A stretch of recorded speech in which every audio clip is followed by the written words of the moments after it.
चंद्रमोहन जी, फौरन आप लोग अपने घर की कला नहीं सलता। ठीक है सुमैया जी और चारू जी, आप दोनों को रोक रही हूँ। मौका दिया मैंने आप दोनों को। प्लीज प्लीज, बाकी गेस्ट भी हैं, प्लीज प्लीज। सुमैया जी, चारू जी, आप दोनों से गुजारिश है मेरी, प्लीज।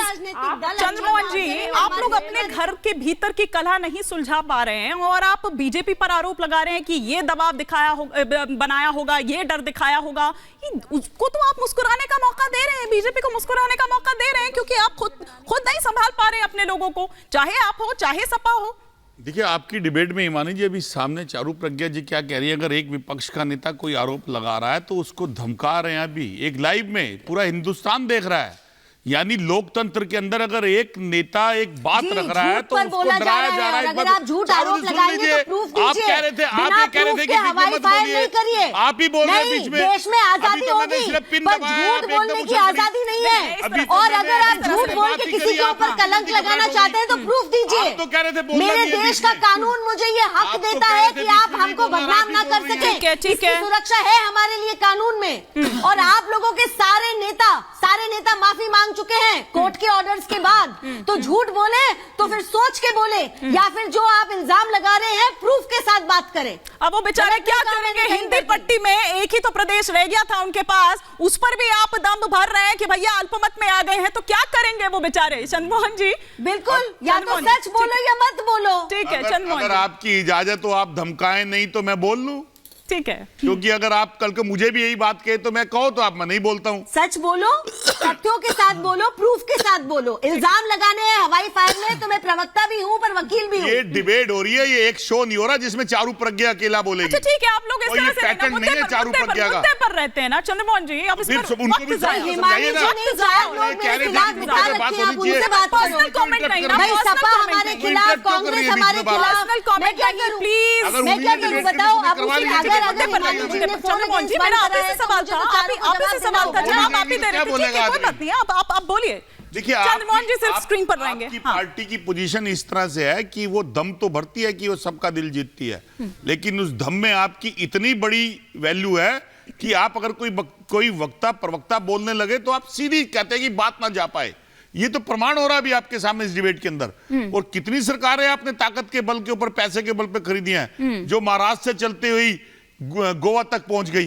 कितनी सरकारों का जिक्र करें?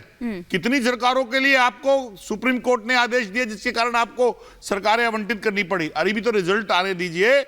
आप खुशियां मत बांटिए। आपकी पोजीशन यही है कि आपके पास हर गाड़ी है। आपको लग रहा है कुछ जुदा हो सकती है, कुछ अलग हो सकती है पिक्चर? चंद्रमोहन जी, आपको लग रहा है कि कुछ जुदा हो सकती है, कुछ अलग हो सकती है पिक्चर, जो सुबह से देखने को मिला उससे अलग? बिल्कुल, अभी जो कहा जा रहा है उससे विपरीत भी रिजल्ट आएगा।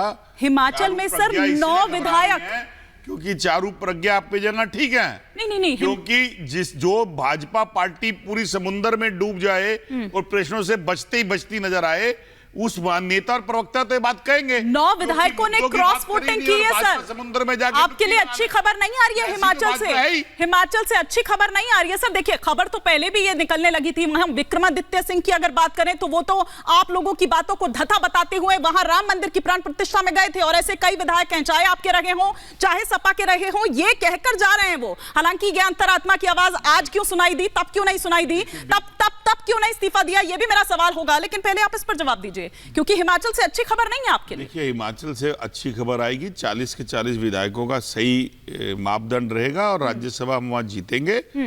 अब जिस चीज का प्रोपेगेंडा हो रहा है, ये तो आज विषय बन ही गया है। ठीक है कि सरकार पूरी की पूरी, मैंने बोला, समुद्र में डूब जाती है, वहां खड़ी होकर तपस्या करती है। ठीक है, 10,000 वैकेंसी निकलती है, 10 लाख लोग आ जाते हैं और उनको मारा पीटा जाता है। उस पे प्रश्न नहीं होगा। प्रश्न किस पे होगा कि एक एमएलए क्यों चला गया, एक विधायक। तो अभी हम जिसके लिए जुटे हैं उसी पर बात करेंगे चंद्रमोहन जी। ठीक है, लेकिन यहाँ पर professor Vishal Mishra ji, all out mode में आ गई है बीजेपी, ऐसा लग रहा है, और सब अंतरात्मा की आवाज सुनते सुनते उस पाले में जाते जा रहे हैं। आपको क्या लग रहा है, ये अंतरात्मा की आवाज ऐसे ही समय में क्यों सुनाई देती है? देखिए हिमानी जी, भारतीय जनता पार्टी ने आदरणीय श्री प्रधानमंत्री जी के नेतृत्व में एक नई परिभाषा गढ़ी है। आज कार्य करने की जो है दशा और दिशा दोनों बदल गई है। और भारतीय जनता पार्टी के लिए राष्ट्र प्रथम, राष्ट्रहित सर्वोपरि है।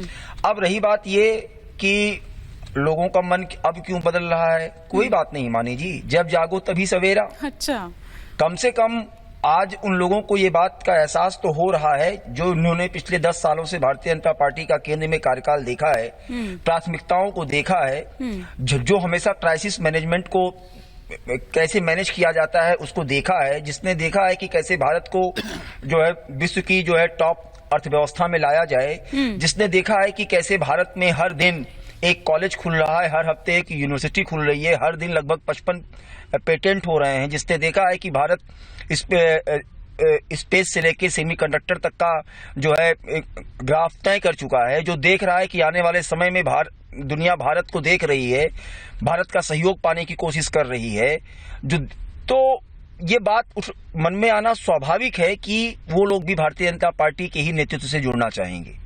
वो लोग भी अपनी सकारात्मक भूमिका इस रूप में देना चाहेंगे कि वो भी राष्ट्रहित सर्वोपरि और राष्ट्र प्रथम के योगदान में अपनी भागीदारी सुनिश्चित कर सके और विकसित भारत में अपना एक सकारात्मक सहयोग कर सके। अब दूसरी बात, अभी मैं सुन रहा था कि कहा जा रहा है धमकाया जा रहा है, डराया जा रहा है। बिल्कुल, चारू जी बिल्कुल सही कह रही थी। आपके पास कोई तथ्य हो, कोई फैक्ट हो, तब तो आप बताएं कि हाँ हमको ये फोन आया था, ये हमारे पास प्रूफ है, ये एविडेंस है। ये अनर्गल इस प्रकार का आरोप प्रत्यारोप लगाकर आपको क्या हासिल होने वाला है? मैं तो सवाल पूछता हूँ कि क्या एक आम आदमी के पीछे ईडी पड़ी है, मुझे बताइए, या किसी पार्टी को ईडी? राजेंद्र जी, क्या पार्टी के जितने विधायक हैं, जितने सांसद हैं, सबके पीछे ईडी सीबीआई पड़ी है? नहीं ना। राजेंद्र जी, वो तस्वीर आपने देखी जब वो डिप्टी सीएम के साथ वो टेरेस पर नजर आ रहे थे, आपको लगा कि वाकई उनमें से कोई डरा हुआ है? एक तस्वीर तो वो थी जो ट्वीट की अखिलेश यादव ने, उस पर बाद में आऊंगी, लेकिन पहले इस तस्वीर पर आऊंगी। जितने बागी आ रही हूँ प्रोफेसर विशाल, आ रही हूँ। राजेंद्र जी से मेरा सवाल है, आपको लगा इसमें कोई भी डरा हुआ? और आप दोष भारतीय जनता पार्टी को दे रहे हैं, भारतीय जनता पार्टी डरा रही है। ठीक ठीक सर, आ रही हूँ। जनता है, ये जनता जनार्दन होती है, वो जनता सब देख रही है। ठीक है राजेंद्र जी। जी देखिए, मैंने सब लोगों की बातें सुनी। ट्रेलर की बात हो रही है, तो ट्रेलर नहीं है, पूरा सीरियल चल रहा है जो महाराष्ट्र में चला, कर्नाटक में चला, मध्य प्रदेश में चला, गोवा में चला, मेघालय में चला, हर जगह चलता रहा है ट्रेलर। झारखंड में चलाने की कोशिश की गई, बिहार में चला, तो ये ट्रेलर नहीं है, सीरियल चल रहा है। तो इसे ये कहना ये पूरी फिल्म है। दूसरी बात ये कि भारतीय जनता पार्टी को लेकर के ठीक है, उनके पास बहुमत है, लेकिन उनको वोट 38% लोगों ने ही दिया है। क्या माना जाए 62% लोग इस देश के देशद्रोही हैं, देश विरोधी हैं। वो जिनको वोट देते हैं वो गलत करते हैं, वो देश के साथ प्रेम नहीं करते हैं, देश का हित नहीं सोचते। पहली बात। दूसरी बात, जो ये आप कह रहे हैं कि सब इंडिया गठबंधन सब खत्म हो गया और कांग्रेस का ये हो गया वो हो गया, तो देखिए अब जो स्थिति है उसमें नेता के जाने से क्या वोट भी चला जाएगा? आप बिहार का एग्जांपल देखिए, भारतीय जनता पार्टी परेशान है कि नीतीश कुमार को लेकर के भी कोई फायदा नहीं हो रहा है, नीतीश कुमार का सिक्का ही खत्म हो गया, उनके वोट कहाँ हैं? तो अब स्थितियां वो नहीं है जो 2019 में थी, जो 2014 में थी। 10 साल में बहुत कुछ चीजें बदली हैं जमीन पर। डिस्ट्रेस जबरदस्त तरीके से इसे सोचा जाना चाहिए। और दूसरी बात देखिए, एक चीज मैं बहुत साफ कह देना चाहता हूं आपके शो में कि ये बीच में उंगली उठाने वाली चीज चारू प्रज्ञा जी उठा रही हैं। जब उनका नंबर आए तो बात करें। ठीक है सर, मैंने उनके बीच में कोई बात नहीं। आप अपनी बात नहीं, मैं बिल्कुल मैं अपनी बात कह लूं, उसके बाद आपको मेरा नाम लेने की जरूरत नहीं थी, मेरी उंगली हिमानी जी को थी, पर आपको मुझे देखकर भी आप सकती है। बताइए, मैंने बोला तो नहीं आपके बीच में?